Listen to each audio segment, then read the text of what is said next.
Gagatahan ko to. Ay, galing Bagyo to. Nagbiyahe kanina yung anak ko. May patatas, ang dami oh. Wow, thank you.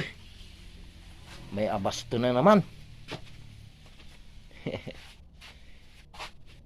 Pupunta akong flower shop mamaya. Ibibilihan ko ng kwanto.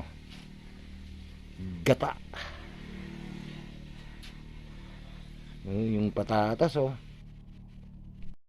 Oh, na tingnan niyo, tulong-tulong kami dito. Oh. Para matuto silang magluto.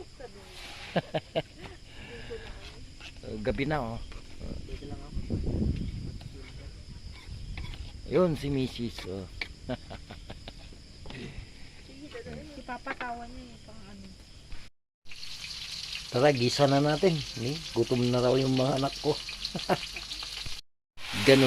Ganito kinalabasan niya pag nagisa na.